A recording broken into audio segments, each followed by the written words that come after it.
Mr. McDermott. Thank you, Mr. Chairman. As I listen to this discussion, I'd like to remind everyone what we're talking about here. None of your organizations were kept from organizing or silenced. We're talking about whether or not the American taxpayers will subsidize your work. We're talking about a tax break. If you didn't come in and ask for this tax break, you would have never had a question asked of you. You could go out there and say anything you want in the world.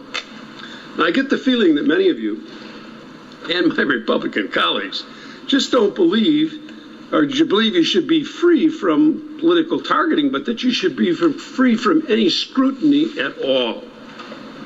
Without oversight, a status meant for charities becomes a machine for political money laundering. If you think that's far-fetched, you ought to talk to Speaker Gingrich.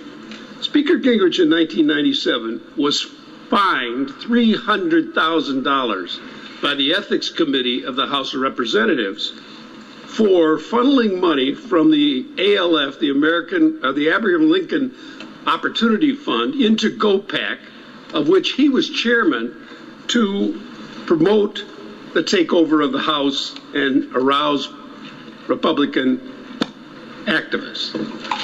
Each of your groups is highly political, from opposing the president's health care reform to abortion restrictions to gay marriage. You are all entrenched in some of the most controversial political issues in the country. And with your applications, you are asking the American public to pay for that work. The Republicans were looking for a conspiracy where there isn't one. Mr. Issa says he can feel it in his gut that someone's broken the law. Now, you just ask yourself, which is more likely? That a mid-level employee is overwhelmed by 4 times as many applications as before, made stupid, irresponsible shortcuts, or that there's an administration-wide plot to take down community organizers. Anything else, like the circus that's happening in the Oversight Committee or here, is simply political theater. It is diverting attention from what we ought to be doing on this committee, is rewriting the law if it's wrong. All right, thank you. Time's expired. Mr. Ryan is recognized. I'm going to deviate from my original question in response to what I just heard.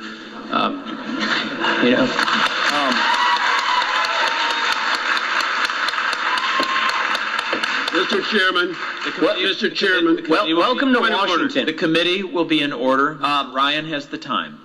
We heard Gingrich, we heard Bush. Mr. Chairman. We had the former IRS Commissioner Schulman, who knew about the political targeting long before Congress was told, since implied that the organizations were responsible for the targeting because they chose to apply for tax-exempt status.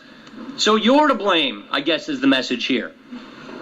Do you think that you are targeted based upon your political beliefs, your religious beliefs, or just because you chose to apply? Our beliefs, our views.